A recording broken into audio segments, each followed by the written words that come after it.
বিসমিল্লাহির রহমানির রহিম। হে জগতবাসী, আজ আমি শামীম আলী চিশতি আপনাদের সামনে যে আলোচনাটি নিয়ে আসলাম, সে আলোচনাটির পূর্বে একটি কথা বলে নেই যে আপনারা অবশ্যই আমার থাম্বনেলে পেয়েছেন যে কথাটি শুনে আপনাদের খারাপ লাগছে যে এটা কেমন কথা, আল্লাহ তো সব কিছু দেয়, আল্লাহ তো সব কিছু করে। না বাবা, আল্লাহ সব কিছু করে না, আল্লাহ কিছু কিছু জিনিস করায়। সেটি কেমন দেখেন, যে আমি বাহ্যিকভাবে একটা উপমা করব আপনাকে। আপনি যদি প্রধানমন্ত্রীর কাছে গিয়ে বলেন যে আমার বাড়িতে কারেন্ট লাগবে, গ্রাম দেশ আপনার বাড়িতে কারেন্ট লাগবে, আপনি চেয়ারম্যানের কাছে যেতে পারেন, বিদ্যুৎ অফিসে যেতে পারেন, ওখানে কর্মকর্তারা বসে আছে, তারা কাজ করে দেবে।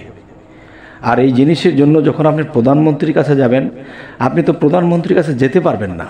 প্রধানমন্ত্রীর চতুর্দিকে গার্ড আছে, আর্মি পুলিশ মোতায়েন করা আছে। এখানে গিয়ে যদি বলেন যে আমার ঘরে কারেন্ট নেব, এই জন্য প্রধানমন্ত্রীর সাথে বলতে আসছি, এটা একটা বিরাট বোকামি। তাহলে এই জগতে এই বোকামিগুলো কে করতেছে, কারা করতেছে? আচ্ছা, এখন আল্লাহকে যদি আমি বলি যে হে আল্লাহ,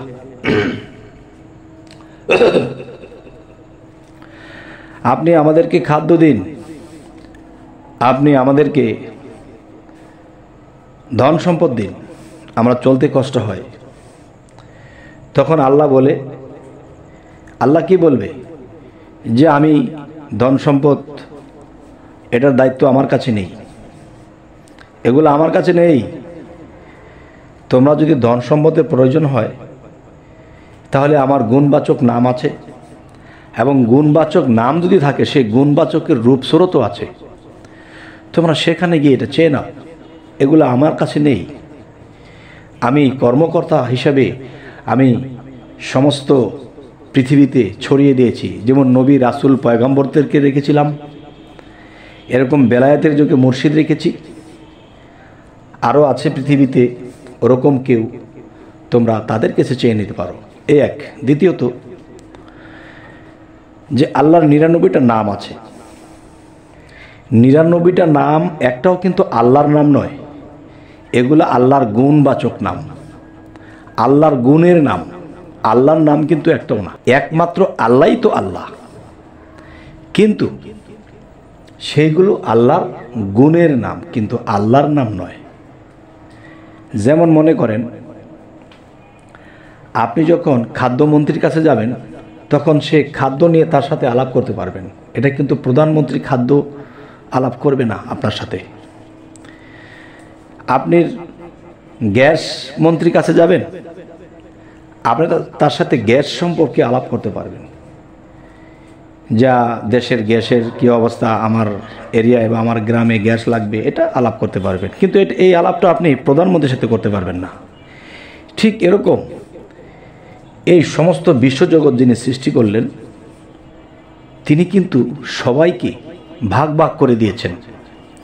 তোমাদের যদি রিজিকের অভাব থাকে, তোমরা ইয়া রাজ্জাক, আমার এই গুণবাচক নামটাকে ডাকো, তোমার রিজিকের ফয়সালা হবে। তবে আল্লাহ নামে এটা দেবে না। যদি তোমাদের ধন সম্পদের প্রয়োজন হয়, তোমাদের যদি জ্ঞানের প্রয়োজন হয়, তাহলে তোমরা জ্ঞানের জন্যে তোমরা রব্বি জিদনি ইলমা পাঠ করতে পারো। তোমাদের যদি গভীর জ্ঞান বা আত্মজগৎ বা রুহানি জগতের জ্ঞানের প্রয়োজন হয়, তাহলে তোমরা ইয়া আলিমু, ইয়া আলিমু এই নামটি জপনা করতে পারো। এই নামের গুণে তুমি তোমার মধ্যে সে জ্ঞান লাভ হবে।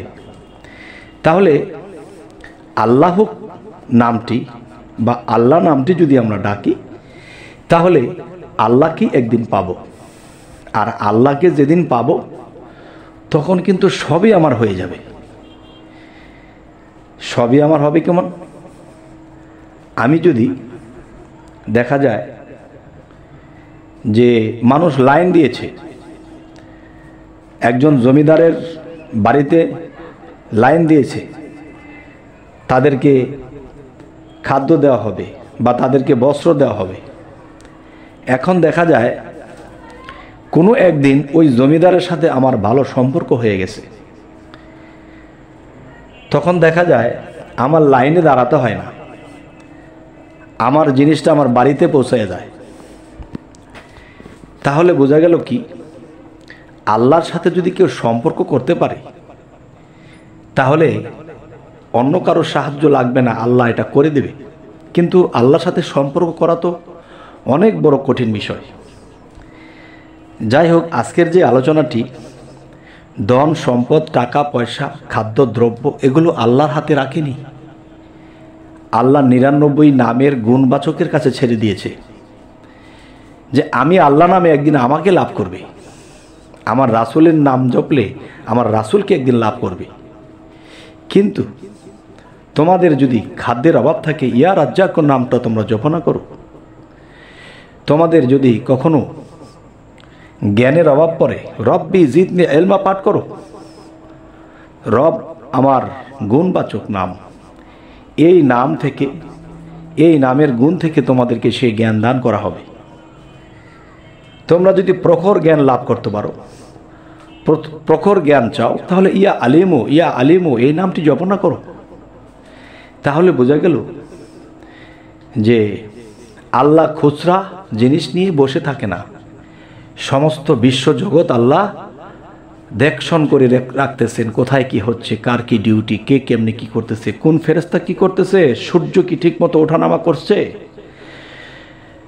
চন্দ্র কি তার ডিউটি ঠিকমতো করতেছে, সাগরের পানি জোয়ার বাটা কি ঠিকমতো হচ্ছে, সে দূর থেকে এগুলো দেখে রাখছে।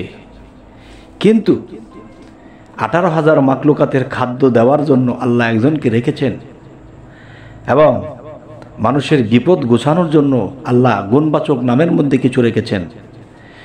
তবে হে জগতবাসী, আজকের এই আলোচনাটি শোনার আগে আপনারা যখন নাকি থাম্বনেলে দেখেছেন আল্লাহর হাতে এই ধন সম্পদ টাকা পয়সা রাখেননি, তাহলে এই কথাটি কেউ ক্ষিপ্ত হতে পারে। কিন্তু না, ক্ষিপ্ত কেন হবেন? আল্লাহকে ছোটোখাটো খুচরা কাজে কেন খাটাবেন? আল্লাহ তো মহান, মহান আল্লাহকে কেন আপনারা ক্ষুদ্র জায়গাতে আনছেন? তবে সেই ক্ষুদ্র ক্ষুদ্র কাজ করার জন্য নবী রাসূল পয়গাম্বরদেরকে দিয়ে আল্লাহ ব্যবহার করেছেন। এখন বেলায়েতের যুগ পীর-আউলিয়াদেরকে দিয়ে করতেছেন, এবং আল্লাহর 99 নামের গুণে করতেছেন, এবং দেখা যায় ফেরেশতাদেরকে দিয়ে করাইতেছেন। কিন্তু আল্লাহ সিংহাসন নিয়ে বসে আছে, তামসা দেখতেছে কে কি করতেছে। তবে হে জগতবাসী, প্রথমত আমার থাম্বনেলটি দেখে আপনাদের খারাপ লেগেছে অবশ্যই, কিন্তু এখন কেমন লাগতেছে? এই কথাগুলো শোনার পরে আপনাদের কেমন লাগছে অবশ্যই আমাকে জানাবেন, এবং কি ধরনের আলোচনা আপনাদের পছন্দ এটাও আমাকে জানাবেন, যাতে করে আমি পরবর্তীতে আপনাদের পছন্দ মতো কিছু কথা জানা থাকলে সেগুলো বলে যেন আমি আপনাদের কাছে পৌঁছে দিতে পারি। এবং যারা নতুন আমার এই চ্যানেলটি দেখছেন, যদি আপনাদের ভালো লাগে অবশ্যই সাবস্ক্রাইব করে রাখুন, পরবর্তীতে আপনাদের কাছে ভিডিও চলে যাবে। তবে হে জগতবাসী, সকলেই ভালো থাকবেন। আল্লাহ হাফিজ।